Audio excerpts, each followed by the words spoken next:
Hey guys, welcome back to More Than a Match with myself, Damani, and RH. How are you feeling, Raz? Very well, mate. This one today is going to be a little bit... Don't know how you're going to be on this one, D. I don't know either. I don't know whether to call him Gaffer, Robbie, Sav. What do you want to be known as, Gaff? Rob? Oh, there you go. We started already. Why are you nervous? No one's nervous. No one's nervous. This is our show now. It's our show I now. think we should have some like parliamentary procedure though. Like, what do you want D to call you? Do you want to call him Gaffer or Robbie or Sav? I've known D for a long time when he played with Charlie. It's awkward for me as well when I get called Gaffer because I was known for Sav for a long time. And when the lads started calling me Gaffer, I feel like a bit awkward because I'm one of them in a way. Yeah. Do you know what I mean? But there's got to be a line, so call me Sav D on here. Let's strip it back then. Let's talk about your journey then. Let's talk about that. Where did it all start for you on your footballing journey? Wrexham schoolboys got seen by Hugh Roberts, a scout. Went to Man United at 14. Had an unbelievable time, class of 92. Yep. Left home at 15, 16, went to Diggs in Salford. Great bunch of lads, as we know, the class of 92. Got released at 19 by Sir Alex, told me, I wasn't for Man United at that point, but you will come back to haunt me. Went to Crewe, played in the B team for a year under Neil Baker, who is now Newcastle town manager. I owe him so much. Yeah. And when you've been released from the biggest club in the world and then you're playing in Crewe's B team, I was 9 stone wet through. I wasn't physical. I was a centre forward. I wasn't quick, and I had a decision to make. What do I see myself as? Am I a number 9 who's going to run in behind, score goals, hold the ball up? No, I wasn't. So I kept plugging away in Crewe's B team, playing at Rees Heath College in Crewe. Never got a look in the first team. And then it was Bobby Gould, got in the Wales under-21 squad, and Bobby Gould put me in midfield against Germany. I remember I was a different player because of my energy, and I had to adapt and change my game because I become more physical.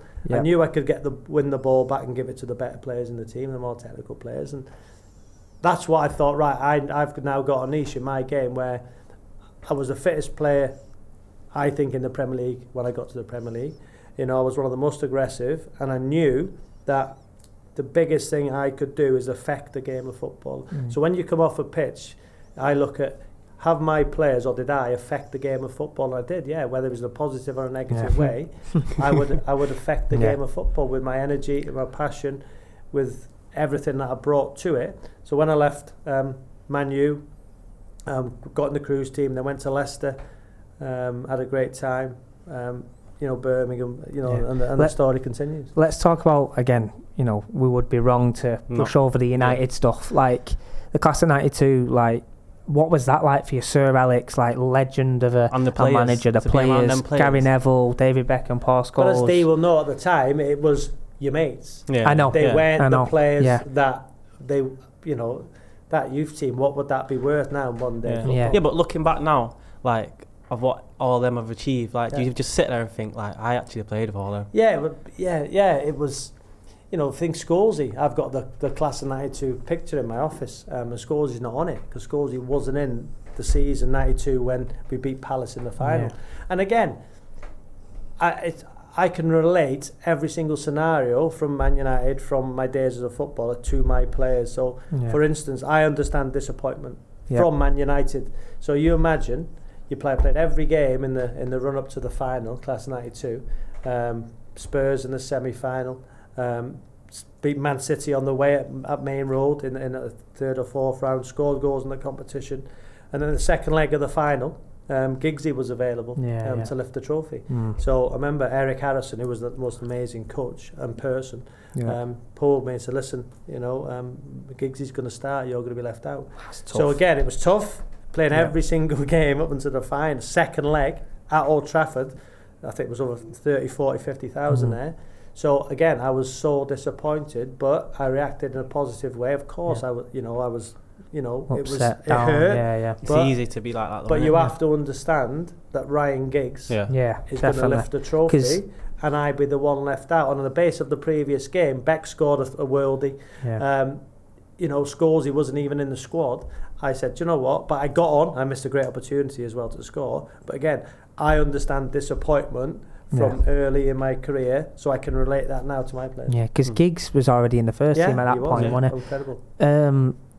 Again, smart. Like them players, like, was there any early signs? I know you're saying it was a little bit different, but could you always sense that, you know, well, obviously Giggs was in the first team, but would you, like, Bex is excelling, or Neville? You never have thought would you never have thought it in that time? No, because there's always players. Because Scoresy was a centre forward as well. Scoresy was centre forward, but we used to do it on Little Wembley, you know, Little we used to do it on a Friday.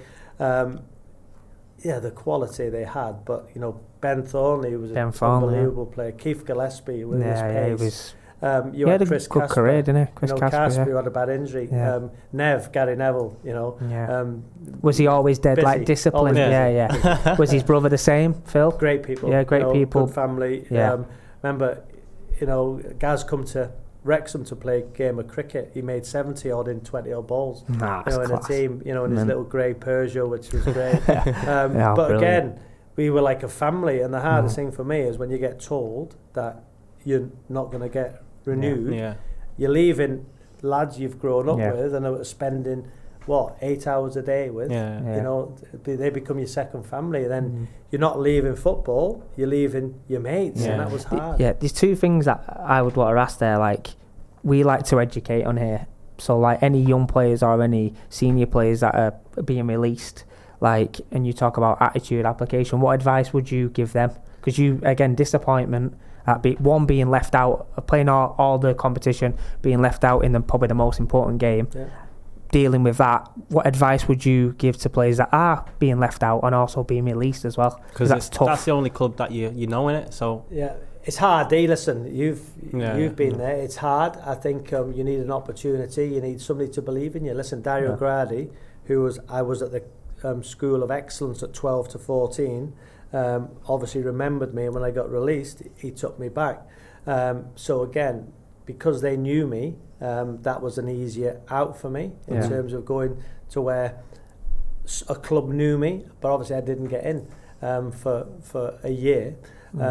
I believed in myself. I had to adapt. Of course, I wouldn't say it's an embarrassment getting released, but there is a sense of pride. I'm not good enough. It's tough. And I thought that, and then I had a decision to make because I never went out, didn't drink. You know, because of the way I played, I had to get the best out of myself each and every day. So I made a conscious effort to, you know, because there'd be a perception of me as a person, as a player. But I used to stay in, never went out. My first girlfriend was when I was 19. You know, so again, professional. You were just focused. Focused. And I thought, you know what, if I'm going to give myself the best chance, I'm going to have to be disciplined, I'm going to have to sacrifice. And I think people want the end goal, but they want to get there as quickly and as hard work, innit? As quickly as they can without sacrificing, without dedication, and they want everything now, where I had to wait for it. And you know, so again, I made sure that I did everything right. Temptation, I didn't respond to it. I thought, right, I'm going to give everything, and I become a little bit boring, which I had no problem with. You know, my mates would say, you know, come on, why aren't you doing this? Why aren't you doing that? Worked out all right, didn't it? But again, you have to be clear. You have to be clear, and you know, you have to isolate yourself. And I did it. And again, you know, that's what I'd say is, if you want the dream, you have to give up so much, but the rewards are there. And if it doesn't happen, at least you know that you can give it the best shot. Give it your best shot. We talk about like a strong family network as well. Like, you know, your family, that's massive as well, isn't it? Yeah, my dad, you know, and I try and do this to Charlie, because there is a temptation of family members, especially in modern day, they become too involved. And, you know, parents can dictate, or they can want the best for their son or daughter, but they can get too embraced in it. My dad was great, which I've done with Charlie. I think facilitate them getting to games, you know, which I do with Charlie as a youngster. You know, it's harder for me because people think it might have been easier for Charlie because I'm his dad. It's been harder. It's been harder. My dad just used to pick me up, take me, watch the game. I'd always look at him and think, and you know, and after the game, all he'd say is, did you enjoy it? Did you work hard? That's it. You know, and I've tried to take that to my son, and I'm sure I'll leave a voicemail before the game to him and say, listen, enjoy it, work hard, be brave, be positive.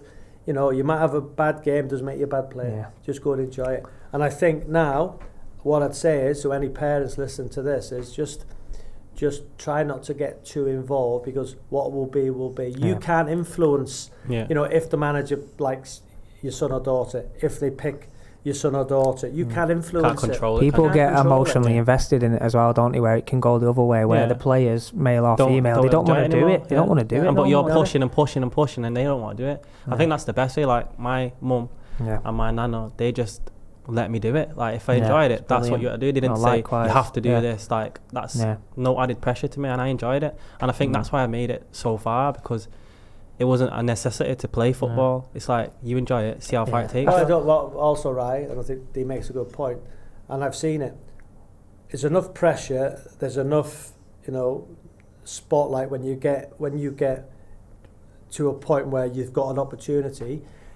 You know yourself as a player if you've had a bad game or if you've not gone well. What you don't want to be doing then is being scared to get in the car with your parents and them having a go at you. That's got to be released. That's got to be an arm round you. That's got to be love shown to you. And I've seen it so often where, you know, people will be thinking, now I've got to go and face. My dad. They're already disappointed. Mum or dad. That's the place where you should be feel comforted and, you know, a place where you can just relax and have a release. And you know, your mum and dad and your parents, your grandparents, they're the ones that you can open up to. But so what you don't want to be doing is in fear of when the whistle goes, you've got to go in the gym, get changed, you've had a poor game. The last thing you need is get in the car and just get bollocked. Leicester, let's talk about it, because that's the first Premier League club, wasn't it, when you got in? What was that like, Leicester? And how did it come around that you even went to Leicester? That was a big learning curve for me, because at Crewe, under Dario and Neil Baker, training was a bit boring because you were learning the game. It was more of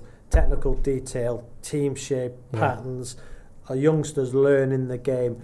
And at times you go into training and you probably hardly do anything, and you know, and it was like, this is quite boring. When I went to Leicester, it was about winning games, possession.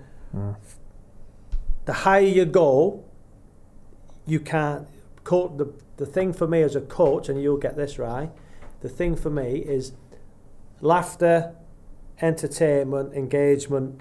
How would you judge a session as a coach or a manager? Is that if the lads come off, they're tired, but they've had fun, there's laughter, there's engagement, there's noise, that's a good session. And that's what I try and do now, taking back from my Leicester days when we had John Robertson, Nottingham Forest, what a player he was, Steve Walford, Martin O'Neill, a great team. Martin was like me, let his coaches do it. Delegate, there'll be five-a-sides, there'll be possession-based, there'll be shooting, there'll be finishing, you know, there'll be competitive element to training. But Crewe, there was not really a competitive and stuff like that. edge in training. It was more methodical, learning football. Did you learn a lot though?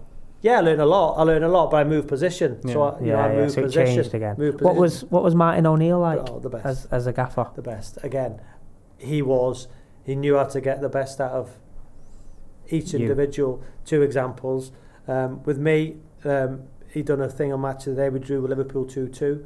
I'm at home watching Match of the Day with my family, and John Watson said to him, you know, team were brilliant today, 2-2. Muzzy is it with 2 goals, but the boy, Savage, you got from Crewe for 600 grand, was the best player in the park today. He said, Robbie, great. He said he lacks one thing, ability. And I'm, wow. So anyway, he pulled me in on the Monday morning, and he said, did you watch Match of the Day? I said, yeah. He went, right, listen. He said, you're in my team every single week.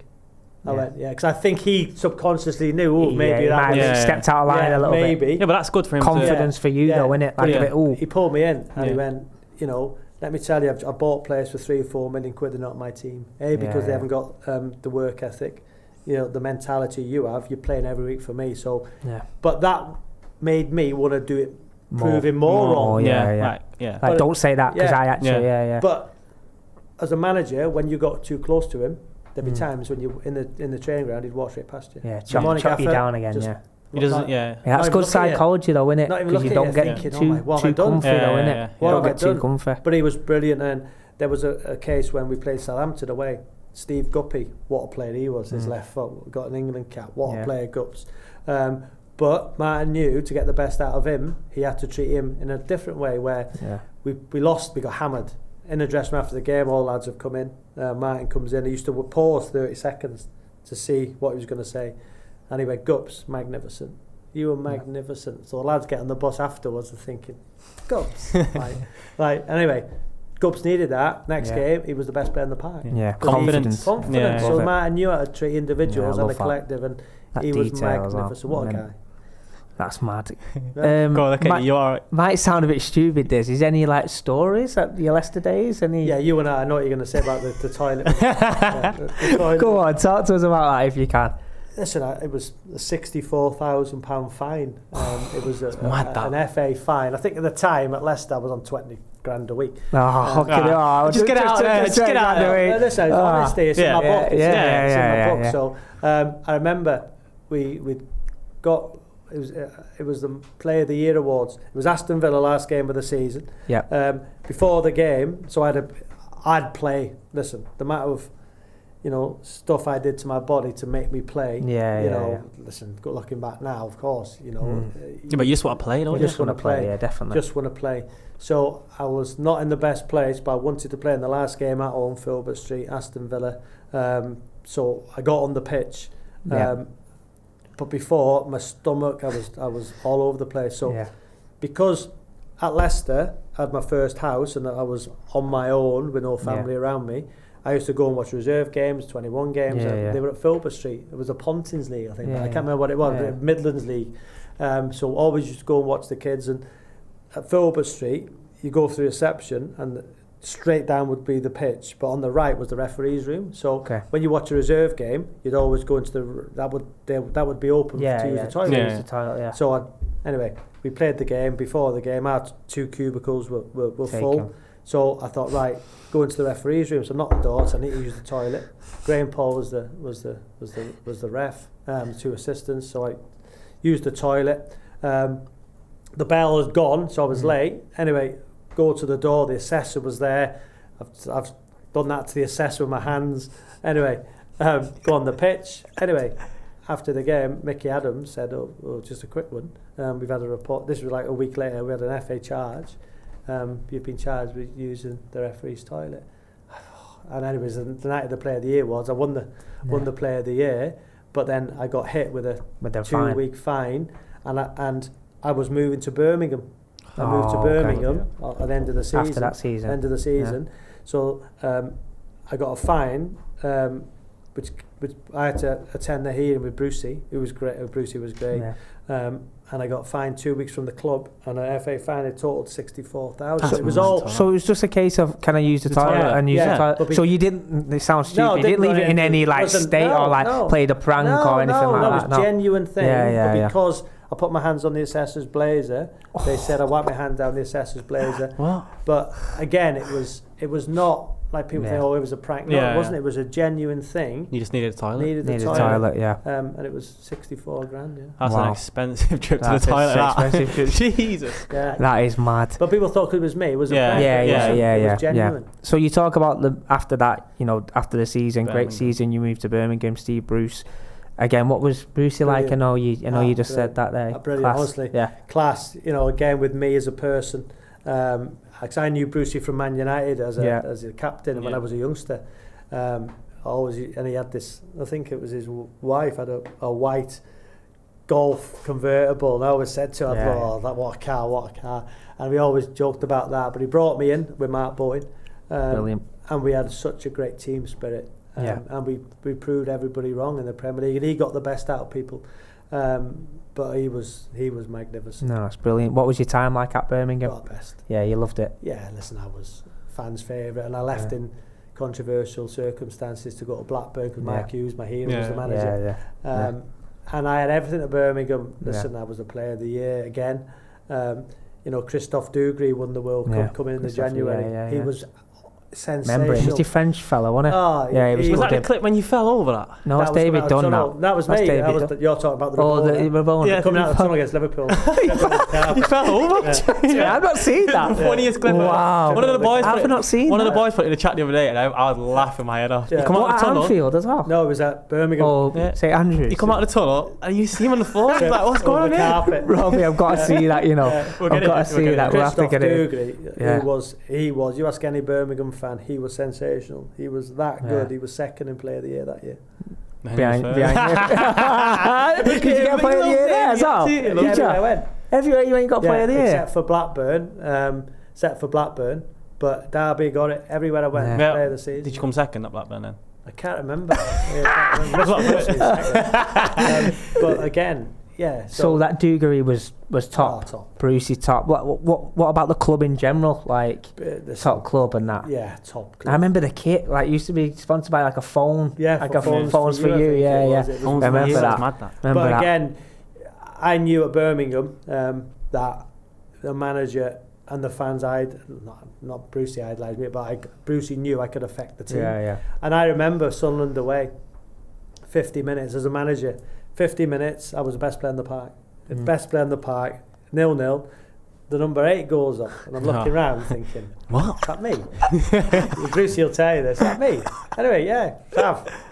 And he put Clinton Morrison on. Anyway, I've gone off, took my boots off, like, chugging it away to myself. What's he doing? Anyway, Clinton scored the winner. We won't win. All so you look stupid. Should have been me. So I understand when people sulk. I get. I was the worst. I was the worst sulker in the world. If I didn't play, it's emotion, though, isn't it? Yeah, it is. Heat of the moment as well. So after the game. In stadium, in the change room, I'm sitting there. All the lads are buzzing. I'm taking my socks off, not engaging with Brucey, and he's gone, right, lads, and I'm still doing it. And he's got, you. I went, what? He went, we've just won the game. I went, yeah. I said, why'd you take me off? Right, seriously? And I said, absolute jokes. I'll get top effing joke. This is shouldn't come off. Yeah. Anyway, he's gone, listen, get in the shower. I'm like, I won't get in the shower. And all the lads look at me and say, Sab, we just won. Just won the game. And I'm like, I don't care. Yeah. Why have I come off? I was the best player in the park. Anyway, knock on the door as he's speaking, and it was a Sunderland guy in a blazer. Knock on the door. He said, we always award an away man of the match. Oh, it's so funny. He's gonna true story. And he went, Bruce went, who is it? He went, Robbie Savage. That is class. Everyone went quiet. Told you. Why did you say Did you actually say that? Yeah. What did he say? A lot of this you can imagine. And on the bus, so I was first out. Put the champagne where Brucey sat. Oh my god. That is brilliant. I told you. That is class. I told you. As a player, you know. Yeah, you know. Yeah. And but again, as a manager, he must have seen something in that game that thought, I need to change it here. Even though I was the best player, and I looked at thinking, what's he doing? Yeah. But he won the game. So inevitably, on the way in the back of the bus, when I still was fuming, because my mentality was, am I going to play the next game? So I needed reassurance as a player. Yeah. I was so insecure. So if you ask any of my coaches or managers, there'd be times when I was the best player in the park, I would ring the assistant manager, the goalie coach, the physio, and say, think I'll play next game. Bizarre. Even though you knew yourself, you wanted to be. You just needed that extra. You playing. So I understand when players now need that arm around them, because I was exactly the same. A warrior. Yeah. What happened with Dion Dublin? Listen, what's gone on there? I played with Dion. We get on fine. It was a derby. It was a huge game. Birmingham Villa. We won 3-0 in the first game back in the Premier League when Peter Enkelman, the ball went to his foot. Oh yeah, I remember that. Yeah. Unbelievable what it meant to the fans, to the city. And then we went to Villa Park. We won 2-0, but I got played the ball and I looked over my shoulder and I seen him coming and I knew he was coming in. Yeah. And you see the tackle. I just jumped, took me out, got on the ground, and just normal. What you doing? What are you doing? Anyway, butted me. Sent off. We won the game 2-0, but again, it was emotion. Just heat of the moment. But I knew where the line was. I think it was 120 odd yellow cards sent off once. I knew where the line was. Because like the dark arts and you would wind people up and stuff like that. Do you reckon that took away from like your actual people's opinion on your ability as a footballer? Yeah, because everyone sees, like, not everyone sees you, but at that time it's like your persona of like he's a wind up. Yeah, he winds him up, or you might dive, or you might, like you said, go on the floor to get people sent off. Do you reckon that took away from like you as a footballer and how they respected not players but like as people in the footballing world? But I think if you ask the players I played against, I think in Gaz's book he says I was one of the hardest players to play against. Scholes, he'll tell you. I think Steven Gerrard has said it a few times that I was difficult to play against. So again, coming from your peers you've played against, they know how difficult I was to play against, even though I would talk rubbish on a pitch, but I was trying to get the best out of me, trying to gain an advantage of my opposition player. I'd know how to manage a game. There'd be times in a game at 0-0. Remember Danny Mills, Birmingham Middlesbrough, 0-0, game was going nowhere, smashed into him, got a yellow card, got the crowd going, we won the game 3-0. It's important, though. People don't understand how important that is, like that one tackle or just... It's gaining an advantage over your opponent. So definitely. If he's already thinking like, this mental guy's warfare, isn't it? Yeah, that's what it is. But in that game I scored a free kick, top corner, done a quick free kick for the first goal. But again, I didn't mind because the managers I played for and the players I played with knew how good I was. And latterly in my career under Nigel Clough, when I could play as a 6-man, dictating all the set pieces, whipping in balls, my 2 goals for Wales, Google them, you probably won't believe it, 2 volleys from outside the box, Norway 35-yarder, Turkey. Seriously. You know what I mean? He says the goals, he has the stats to do it, like 35 yards. I remember every goal. Recreates it. But again, technique-wise, what people don't get, and it makes me laugh, so at school, I could get the ball off the goalkeeper, and any school year, get it and score. Take all the team on. And I was the best player by a country mile. All the way through, up until physically, there was bigger, stronger people than me, and I couldn't do that. So when you get into the football league, so right now, what's success as a footballer? What would you two describe when you look back on your career? What is success? There's different levels of success. I agree. I think playing to make a living out of football, to only have that as your job, you've done unbelievable. Success. You've done incredibly well. No matter what the level. No matter what, from 16 to 35, if you've just played football for a career, whether that's National League, League 2, unbelievable. You're in 1%. If you've then made a career in playing League 2 or League 1, you're probably in 0.5%. If you've played in the Premier League for 11, 12 seasons with everything that comes with it, the spotlight, the sacrifice, the dedication, you're in 0.001% of people. I agree. So that's what I've done. So you have to have ability. So to do that. When I hear people saying he's rubbish, he's rubbish, they're not rubbish at all. They're in the 0.1% of people who have ever played the game. 100%, I agree. Totally. But again, emotion, opinion, fans. And the difficult thing with the managers, everybody thinks they know more than you. And we always say it, don't we? Everyone's entitled to opinion because without fans, there's nothing, is it? But that's how football is, though. It's a game of opinions because you could go to another team and the manager might think you're rubbish, but then you go to the next team and the manager loves you and you prosper there. So it's just a game of opinions. So if you're taking percentages now, just say Macclesfield FC players, I would say with the size of the football club, it's like a league club with expectation, got to win every game. We're at step 2, National League. I would say that if Premier League players are 0.1% of the best players, these Macclesfield players at our level are probably in the top 2% of players in the country. Blackburn Rovers, so your hero, Mark Hughes, obviously was the gaffer. Was that the main reason why you went there?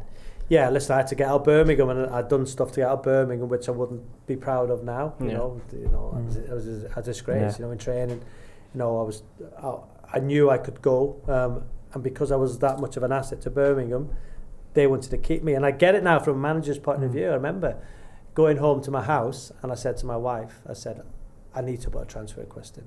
So I got a piece of paper out the drawer, wrote on it, "Dear Steve, listen, handwrite. This is my transfer request, simple." And I spoke to Dwight Yorkie, and I said, "Yorkie, I'm going to do it." So Yorkie said, "Listen, go and knock on his door, be respectful." So I knocked on his door, I give him, Brucey answered, I just give him this piece of paper. He looked at it, he went, "Right," shut the door, went downstairs to Yorkie, and I've gone, don't think he's happy. Like, he went, not surprised, really. Anyway, so I said, I've got to leave. They're not going to let me leave. So why did you want to leave, though? Was it football? Mark Hughes. Oh, And true story, my dad was not well, and I knew, and I remember the newspaper drove from St Andrews to mum and dad's house, knocked on the door, and then they drove and said Robbie's mum and dad. Then they drove from mum and dad's house to Ewood Park, and Ewood Park was actually further from mum and dad's house than St Andrews was. Okay. But what people don't understand is I moved to Cheshire, which is an hour from Wrexham, where I lived in Stratford. My name was 3 hours. So I wanted to be closer to mum and dad because dad wasn't well. Passed away with Alzheimer's at 64. So that was great. Being around dad. But again, I moved because I got more money. I could move nearer home, and I wanted to play for my hero. So the package for me was worth disrupting what I had to do to Birmingham to get out. And I remember that day, I said to Joachim, he's not happy, went on the training ground, I said, I've just got to go.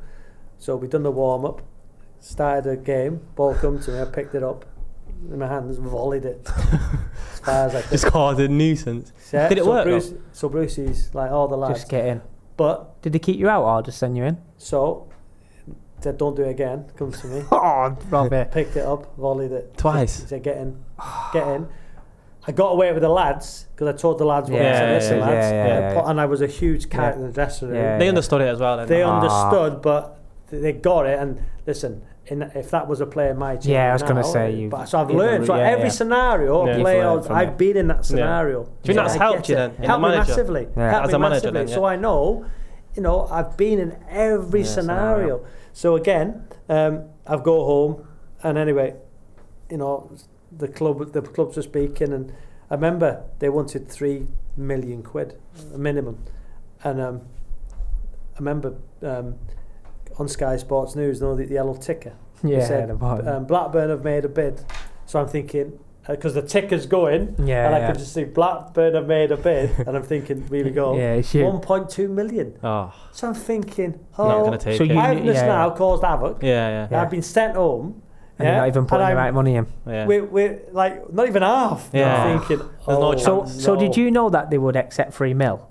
So I think that was around the figure. Yeah. So 1.2, I'm thinking. No chance. So I'm a kind of person, and Dean knows I like things done. So with players I've signed, if I'll start low, but within 24 hours, right? Okay, let's do it. Because to take the worry away from that player. So now, and it's peace of mind for you. So isn't it? now in negotiations, so I've got players who we sitting around thinking, right, we're going to do it.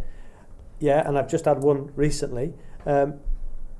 I was a player sitting at home, worried to death, thinking, what's going to happen? Can I go back there? Can I do this? Can I do that? What are people going to think of me? So now I've learned from that I try and do a deal as quickly as I can for that player. Because I don't want that player with the uncertainty, the anxiety, the stress. So I've learned that. Anyway, eventually, I played in the reserves at Solihull Moors, and it was the biggest crowd for a reserve game at Birmingham. There was banners, there was this, that, because they loved me, and I was the best player. I was the best player in terms of most effective player in that team, and I made the team tick. And when they got rid of me, when they sold me for 3 mil to Blackburn, to my hero, Birmingham eventually got relegated. Listen, they probably would have gone down with me, but the manager didn't want to lose me, Brucey. And I apologised to him, afterwards. When you sat down and thought, I'm so sorry the way I conducted myself, but I had to go on the whole package. You had to force it. If you didn't act like that, you probably wouldn't have went. So do you need to act like that? No, so you needed to do that? Yeah. Reckon you needed to do that? Because I went to Fulham, and I was, when you stand in front of the cameras after the game and all the speculation, the guy said, so you've been linked with Blackburn. I knew I wanted to go, but I'd say you can't. I said, listen, I'm a Birmingham player. That's the answer. But I just scored a volley, left foot against. How many yards was that? It was great. Go watch it. How many yards? It was inside the box. Come to me, right front to me left, volleyed it past Van der Sar. What's name dropping? Tonight, watch these goals. It's going in. It's going in. Yeah, what's the goal? Van der Sar volley, right foot to left. What a guy. I remember on the bus saying to Bruce, listen, I want to go. But I was playing the best I'd played, so he's thinking I can't lose him. So I had to do it, and eventually I got what I went to Blackburn. And this is where the thing with the gaffer comes around. So Mark Hughes was my hero. Remember the goal he scored against Spain at the racecourse, the volley? No, don't think You've never seen that goal? No, the one where it comes over? No, so 3-0, Wales played Spain. Never seen this goal? Never seen it, no. You're kidding me? No, I'll watch it. You never seen the goal? No, never seen it. No. Ball comes across, he's on the edge of the box, he's this high, side volley, like a scissor kick, but side into the stanchion. Okay. Never seen it. No, I would have to. I was on the cop. So Sparky used to, when I was an apprentice, because he's from Wrexham, he used to take me home to mum and dad's house. No. So I'm a 15, 16 Wow. year old. Yeah. So he was in the Philip, like, yeah. Anyway, so he's bought me. I remember at Wales, he was a manager of Wales. He said, "You'll be my first signing club football." So he got the Blackburn job from Wales, and he said to me, and again, he never let me down. Yeah. So again, I'm taking everything from my managers, the way Man O'Neill was, Brucey, and trying to play it into you, and integrate into me. Yeah. So he said, "I'll buy you. You'll be my first signing." Anyway, he stuck to his word. He got me over the line. I remember after 2 months, I'm calling all the lads are calling him Gaffer, and I'm calling him Sparky. Come on, Spark! Like he's pulled me in the office, and he's gone, "Listen, Sav, you know, you got to call me Gaffer." Yeah. I've got to be weird though. Like I've played with him. Right, and shared a dressing room with him. Yeah. My hero, grew up with him, watching him. He literally from Wrexham. Yeah. I've got to call you Gaffer. I said, I'll try, but it was hard. Yeah. And he probably thought calling me Gaffer, but I called him Gaffer. Probably the way D feels today. Sometimes it's like that in training. Like you don't know what to call it. Like Rob. So, but he was again magnificent, and he made me captain of Blackburn. I remember Andre Uye got made captain, broke his leg at City. 2 weeks later, I was at Watford, just made me the captain. Broke my leg, and I was out for 6 months. Missed the FA Cup semi-final against Chelsea, and again that was a tough time. It was horrific. Listen, horrific. But you know, I think I did well at Blackburn. Blackburn at that time, like Europa League, and like they was flying, weren't they? They had a great team Bentley, as well. David Bentley, Benny McCarthy was there as well. Santa Cruz. Bellamy. Look at this guy here. Bellamy was there as well. Yeah. What a team. Yeah, great team. Morton Gans Pedersen. Was it Ryan Nelson there? Ryan Nelson. Brad Friedel. Lucas Neal. Yeah, we'll just keep reeling names off. You know what I mean? It's knowledge, innit? But we done a double of Man United. We beat him 4-3. Bentley scored a hat-trick. Oh yeah, he went part of that one. Then we went to Old Trafford, 1-2-1 Pedersen. What was that feeling like, considering that you started there? Yeah, brilliant. Was it? Yeah, imagine going to Old Trafford. Went Anfield, beat Liverpool teams. Listen, and there's a big argument now. Is the Premier League harder to play in now or back then? You'll say it's harder now. I'm not sure because of, again, like there's more finances now involved. A lot more. There's a lot more finances, but like you look at the players back then, like if they was here now, they'd be going for millions. Do they run more now? Do you think? No, I don't think so. There's a lot more. There's a lot more onus. There's a lot more onus on like the stats, isn't there? But back then there wasn't, so you would never know. So if you think when I played in the Premier League numerous years, the teams we played against. Look at numerous years. Look at this. How many producers are laughing here? It's mental, isn't it? 11 or 12. Every week. So if you think, so Arsenal. So you go into Highbury. I'm up against Overmars, Vieira, Petit, Bergkamp, Anelka, Henry. That is mental. Chelsea. Next week you got going to Chelsea. Lampard, Makelele, Desailly, Robben, Cole, Drogba. I'll tell you what. Next week. Here we go. Let's go to Old Trafford. Got next week. Let's go to Old Trafford. You got Man United. Giggs, Scholes, Keane, Beckham. Ronaldo. And then you got Liverpool, Alonso, Gerrard. So, but even if you go to teams further down, Aston Villa, Bolton. I'll tell you what. JJ Kocher. So again, and these are the teams, and you're thinking, wow. Right now, if you're looking at the only difference now between when I played is City are stronger. Because Man City, when we played them, beat Man City. Man City, the team I played for would beat Man City, and we did numerous times. But now there's only Man City who, out of that group, are stronger. But at Chelsea right now, as strong as when we played against them. No. And Man United. No. Well, they were stronger, Man United back then was stronger. I was going to say now. Oh, sorry. To back then. Arsenal. Stronger then. Chelsea stronger then. Yeah. Man United stronger then. Yeah. Liverpool. No. Because they've won Premier Leagues. Yeah. But players-wise, individual, like the Gerrards. Yeah, I get that. But like team-wise, no. Yeah. Yeah, I get it. It's a great argument. But like the running side, like you said, you would never know. You would never know because there was no stat. Like there was stats, weren't there? But that was 13.5k a game. Yeah. 14k a game. Do you mean? I love it. I could run. But no.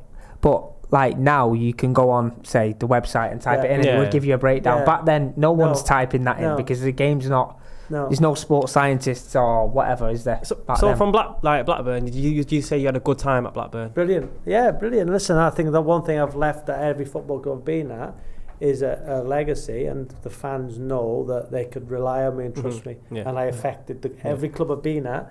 I affected, hopefully, in a positive way. And the thing I regret is that Birmingham, I can't go on the pitch and because the way I left. Yeah. Even though, the fans resent. Leicester the same. I can't because I kissed the Birmingham badge. Because the thing with Leicester and what people don't understand is when we got relegated, the club, had a phone call saying, "Listen, Sav, you're an asset. We can get money for you. Would you consider leaving?" And I said, "Yeah, of course. I want to play in the Premier League. Birmingham come in for me. I think I went for 1.5, 2 million. Which the club got. Yeah, I was doing I wanted to go and play in the Premier League, which who Steve Bruce and Matt Boyd, because I was the best player that season, player of the year, so I wanted to continue the journey in the Premier League, which I got with Birmingham. And I give everything to Leicester, everything. So when I've run out to warm up for Birmingham, I got booed by the Leicester fans. I thought that was harsh. And so again, when I've set up Mikkel Forsell's header 2-0, I remember them all. Yes, I love it. I went to the Birmingham fan and kissed the back because that was just me thinking, hang on a minute. Emotions as well, isn't it? I've given everything for 5 years to this football club. Give me. Played through pain, done everything, sacrificed, dedicated everything. Yes, I'm getting rewarded, but I'm getting booed.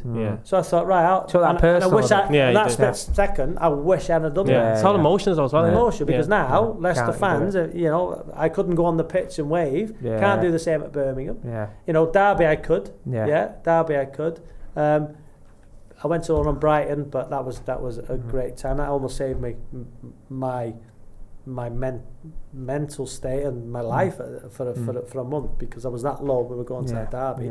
But again, it was Blackburn was great. Yeah, no, it's mad. But like from Blackburn, you went to Derby, didn't you? Yeah. How was that? How did that come around? So I let Paul Jewell down because Paul Jewell, it was the January, they'd had 7 points. Remember the worst? It's the worst one. Every picture now. When Southampton was struggling, every picture of Derby was me. There was other people there. But again, number 44, number 44, and that sat long hair. Again, I was the one. I'm on every picture the worst ever Derby team, which is fine. He fucking loves it deep down, doesn't he? I went there. So when I went to Derby, Paul Jewell paid, I think, 1.5, 2 million. Went to Sparky and said, "I've got to play. Do me a favour, Gaffer." I went, "Just let me go. I'm not going to play. I've broken a leg. It's my last chance to earn." It was a 2.5 year deal. 34 years of age, money for me and my family. Just let me go. Anyway, they did. Paul Jewell put the faith in, made me captain. I let him down because I wasn't the same player. I wasn't the same player who could get around the pitch.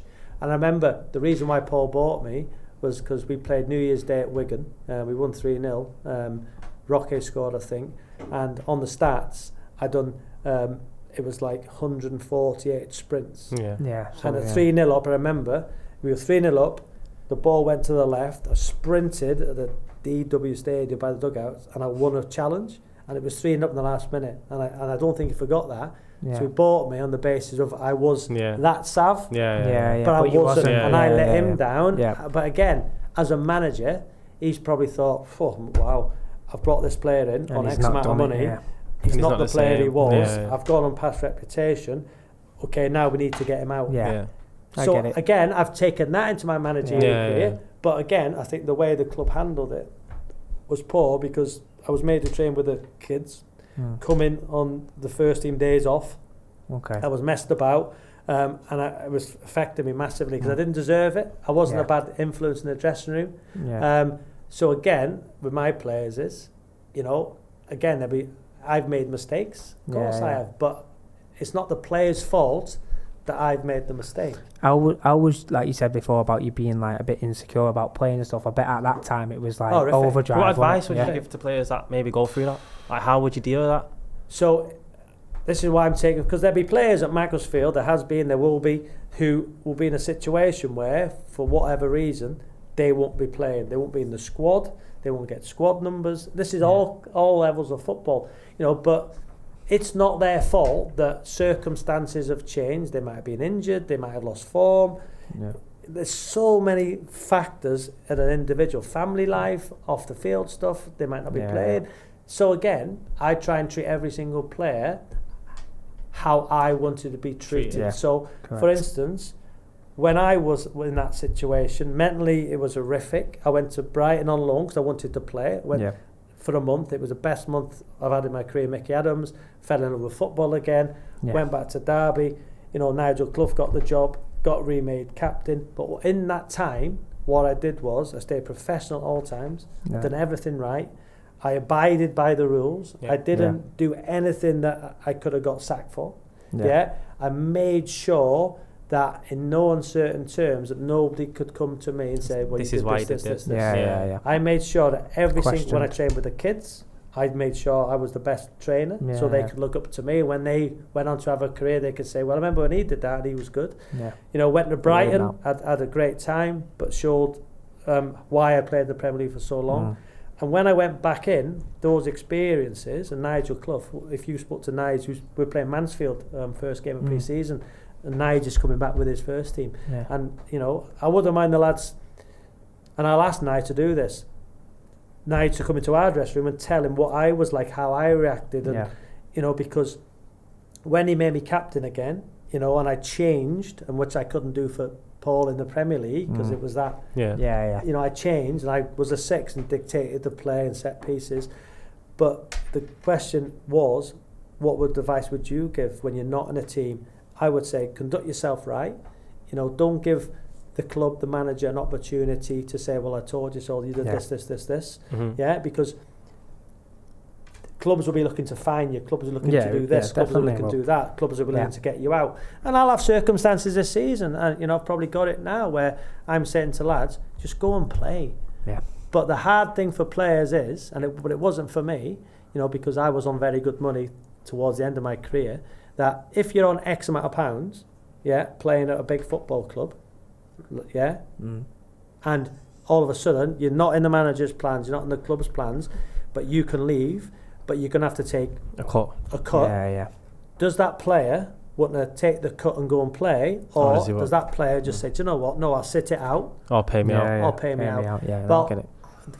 Now we're in a position where, and this is where I've learnt so much as a director of football and a manager, budgets, a CFO of football club is so important, the finances, the budget, but I manage our budget.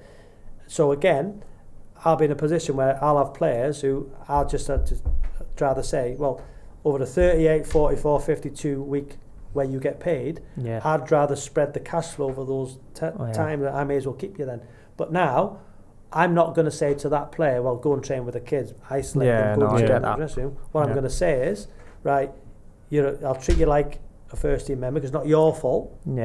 So again, train with a first team, but we have a reserve team. You'll play in the reserve team for the rest of the season. But again, will there be an opportunity for those players? Probably not, because I've moved on and we've moved on. But it still gives them a chance to take over if anything does come up. Do you know what I mean? So again, it's hard asking you. I can't ask D this because he's playing. So for you right now, if you're on, let's say £100 a week at a big football club, rolling in it. Now but now you've think, right, okay, I've got another year left. I'm £100 a week, hypothetically.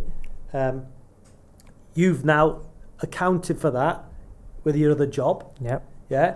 But now the manager comes to you and says, do you know what, Ryan, I've moved on. You're not going to play. I suggest you go and find yourself another club. Another club comes in for you, offers you £50 a week. What are you doing? But you're going to play every week. Well, tough, innit? It is tough. It is tough because you account for that money, but at the same time, it's like with them figures, you're like, you know what, £50. I would rather play. Yeah, but then also it might be 1,000 and then 500. So it's different. But then also circumstances might be different as well. Like kids, family, schools, what that money goes on, stuff like that. So I get both sides, but what I'm not going to do with you, right, is say, do you know what? Yeah, all in the club's favour. Yeah. Go and train with the kids. Yeah, because I don't think that's even mentally. Punish you for what? I'm not going to do that. What I'm going to do, I'm going to be honest with you. I say, do you know what, right? Listen, unfortunately, it's not worked out. Yeah. You've got a year left, 2 years left. From now on, you'll train with the first team, but you'll play in the reserves, get yourself fit, and go and take an opportunity somewhere else. Agree. But if you stay, because I'll honour everything I said about you. No, I agree. Yeah. No. So the Brighton move was a success. Yeah. Like, is any truth to like the Roy Keane thing when he rings you up? Yeah. So it was what's that? What happened? What happened with that? Yeah. So do you want to explain that? So Roy Keane come out and said Roy Keane wanted to sign him for Sunderland, and he like rings him up. Like Derby or Sunderland it was. Derby or Sunderland, and he rings him up to have a conversation with him. his voice message goes to voicemail. It was a Budweiser advert. You remember it? Robbie Savage goes, "What's that?" Or like scream. Yeah. He's like, "What's that?" on the phone. Time, so he put the phone down. He went, "I didn't want to sign him after that." Yeah. So what I'm more. So it's true that Robbie. I was in Wigan. So now Quinn, I think, was chairman of Sunderland, and Sunderland and Derby had both agreed the fees with Blackburn. So I was going to meet Roy at the Marriott Hotel, thinking, hey, on the roundabout, then drive to Derby. So one was at 1 and one was at 5. Anyway, so I'm in my agent's house in Wigan, no reception. So anyway, rung Niall Quinn, he did on his landline, and Niall said, strange, can't get hold of Roy. Anyway, long story short, phone didn't go. So I thought, listen, let's just go for Derby. If Roy's not rung me, we may as well go and sign for Derby. So I went straight to Derby. Never knew anything of it. Anything. So that was just sign for Derby. Yeah. Didn't understand why Sunderland never signed me, because everything was going, and I probably would have got to Sunderland under Roy Keane. Listen, if Roy Keane wanted to sign you, you must. As a midfielder. Yeah. Again, character, good in the dressing room. You know, could set the tempo of the team. Big leader. You know, personality, character. Anyway, then in Roy's book, I found when I found out. The first time I found out. I've seen a few things that he didn't sign me because he tried to ring me, and my voicemail was, "Hi Robbie, what's up?"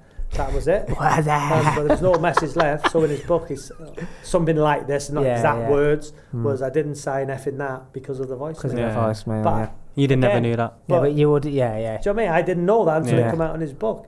But I'd rather him have rang me and said, listen, what's that? What's that voice? But it was the time when that was the advert on the TV. You know, but again, I didn't understand if he wanted a character and he wanted somebody who could be big in the dressing room, I was the person. But again, to find out in his book, listen, he's a legend, and I love watching him on the TV, and he's great. He's great on the podcast and the But TV, again, it was disappointing to find out in that way. So you never knew that until that book. That's mad. I was supposed to be never knew until the book came out, and then obviously now people put it. You know, it's when John Terry had a go at me. You know, remember when as a pundit you have to critique. You know, and because I think he had a go at me, didn't he? When he said I won't be listening to him. You know, and I don't know what the exact words were, but hasn't played at a level. Well, what level? So to play at a level of Premier League every week is a 0.01%. The 606 show with Chris Sutton, hilarious. Brilliant. Like the fans phone in and that is funny. He's been on it. Big Jed Coyne, he's been on it, hasn't he? Absolutely. Chris Sutton. What's your relationship like with Chris Sutton? Brilliant. Great guy, cares. Yeah. All you want to be is surround yourself people who've got the same emotions, same standards, same drive and dedication. Your personalities are like brilliant. Just the chemistry that you've got. He calls you out on things, you call him out. What's it like? Like I've heard it a few times when people are ringing in. You what a load of nonsense! You just start back and forth. Listen, you don't want to fan back and forth. You know, football's changed where it's stats and it has changed. I think the terminology's changed. We have to accept that. Accept that. You know, but do you love that that back and forth and stuff like that? It's debate. It's what.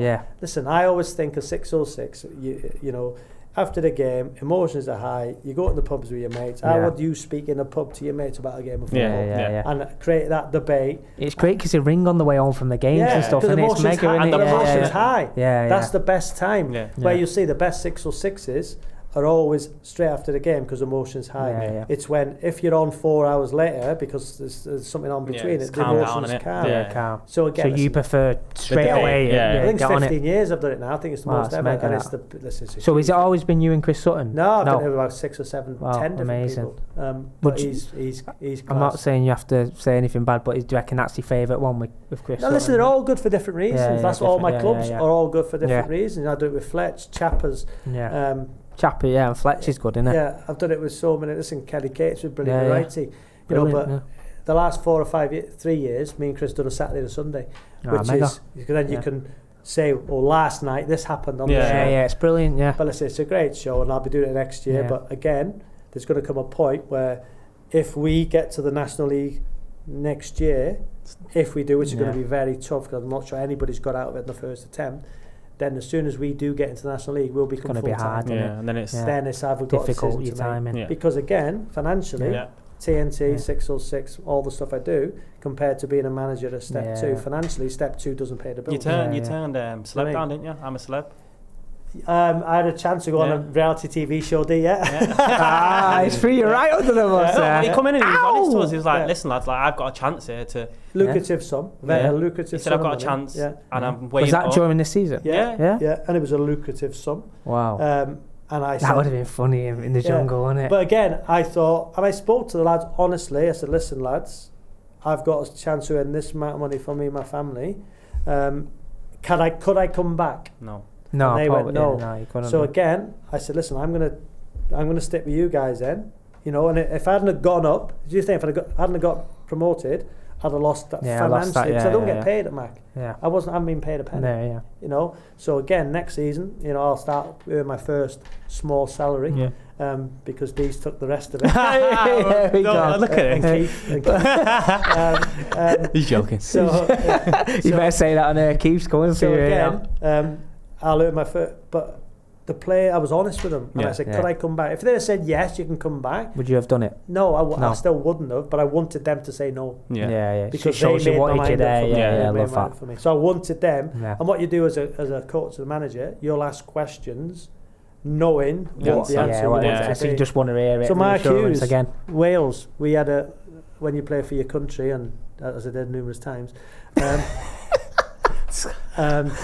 which people at our level don't think I did. Do you know what I mean? And when you're talking to players and managers, you know, who think they did, you know, play at that level numerous times, and you look at them thinking, you didn't, but you don't want to say anything, you know, but they know, you know, managers as well. Again, Mark Hughes, when we went down to Wales, used to get there on a Saturday. All the lads from their games used to get in their cars, rush down to have a night out, weekend out, and it was great. Listen, you imagine your first Wales camp. So I was at Crewe. You imagine, you drive down, you get dinner, then you're all going out. So imagine this: Gary Speed, Neville Southall, Kevin Ratcliffe, Mark Hughes, Ian Rush, Dean Saunders. And you're at Crewe. That is first special. Dinner, and they're all coming for you. That's mega. You imagine? But you dealt with it though, didn't you? Yeah, but it was imagine that. No, mate, that's mega. Like Ian Rush, Mark Hughes, Dean Saunders. They're they're icons, aren't they? Do you know what I mean? Like legends of the game. I remember when Mark got Sparky got the manager's job. We were Saturday went out, Sunday, and it was the Monday. Things got serious on a Tuesday, Wednesday. The lads wanted to go out on a Monday. And I remember him pulling the lads, and he went, right, don't think you should go out tonight, lads. You can if you want. You can if you want. Test. But test, I know what the right answer is to do. Yeah. So the younger lads were like, I'm staying in. I'm not going out. But the older lads... Come on, lads. Off we go. But again, you put you in a situation pick your moments, don't you? Yeah, so again... What did you do? I stayed in. I stayed in. Professional. Stayed in. Boring that. No. Again, you have to realise where you are with the group, where Ian Rush and Mark... Was that your first one as well? First camp? One of the first camps as well? That was when he got the job, Mark Hughes, when he was setting his standards. Where the first camp was with Bobby Gould. But again, you got to know where you are in the group. Like if Ian Rush went out, Sparky's not going to say to Ian Rush, is he? Why did you go out? But any of the young lads, he's going to come down on a minute. So you've got to know where to. Just to touch on the TNT stuff, the co-commentary stuff. No coincidence when he went on in the final. Got beat. But again, I think you're a realist. And listen, people have said, why weren't you doing the final? But Ali McCoist... Yeah, he's class, innit? And he's number one. Yeah. So again, all the way to the final, I did Man United. But again, in the final, Ali did it. I accept that. Yeah. But again, as long as you communicate it to in a positive way, and people have said, listen, Sav, well done. You know, you've done great, but Ali's going to do the final because he's number one. No problem at all. I understand. Yeah, totally get it. But the reason I understood was because TNT have been brilliant with me, and I love working for them. We'll come on to the night before. When the bosses communicate that to you and say, listen, you were brilliant in the semi-final, the emotion you showed at 5-4, which we got criticised for, but doesn't matter who was in that semi-final, 4-2 down, 6 minutes. No, so everyone's reacting like that. It's amazing. People say it was like MUTV, but it wasn't. It doesn't matter who it was. Amazing.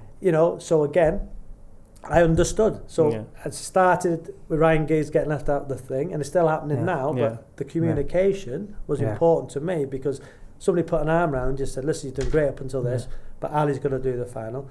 I understand that. I accept that because he's better than me at co-com and he's number one. So again, I accepted it. But again, I went to the final and they wanted me there. It was brilliant. And then you imagine this: the night before the final, we go out for dinner. TNT is so good; they're brilliant. The way the travel, everything they do for you are fantastic people to work for. So my pal Ant Curran who's head of the academy at Mac, who's a great coach as well. You do one-on-ones like you do, Ant? No, I don't. Yeah, don't. So he does all one-on-ones like yourself. He come to the final. He got a plane from Manchester to Barca, 3 trains, 12 hours. Got there for 6:30. I said, "Listen, we're going out for dinner." And he said, "Right, okay." So he doesn't drink wine. Yeah. Anyway, we go for dinner. Anyway, he didn't realise who we were going for dinner with. And at the table, I've just done a thing on social media. So it was me, Ant was sitting where you are, Glenn Oddle was there, Gareth Bale, Rio Ferdinand, Paul Scholes, Ali McCoist and some of the crew. It's quality. So Ant sat down there and he can't believe it. Yeah, he's like, he's sitting next to Glenn Oddle, legend, what a great guy. All fantastic people. And I think he realised that in that situation, they're just normal people. Yeah. I bet the conversations and the knowledge around that's that what table. We try and promote that, like the stigma around footballers. Like when you actually sit down with them and get to speak to them, they're just normal people. I think people can misunderstand them at times because of the spotlight. Of course, you have to be private, and depending on how high you got, how much of a player you are, but they're just normal people. Gareth Bale's quite quiet because I was big friends with Giggsy because Giggsy trusted me because I was at Man U as a kid. He knew me. He opened up more to me. Like Gareth's quiet. He had his mate with him. Gareth's a great guy. At the end of the trip, he kept saying 109 points to me and all the lads. But again, I hadn't seen that because of my personality. My environment is with those people because that's been my environment. But you was in your element, weren't you? There, because I'm holding debates and we had such great debates. And was your cameras rolling or anything like that? No, that would have been. We've done it on Real Presents. Unbelievable. We've done a Real Presents the next day with Fletch. Brilliant. But again, Ant's seen there that even though he sees him on the telly, Ali kept filling the red wine. He kept drinking. He didn't drink red wine. That is so good. But he said, I just kept looking up, and he was saying, "Oh wow, you in the dream."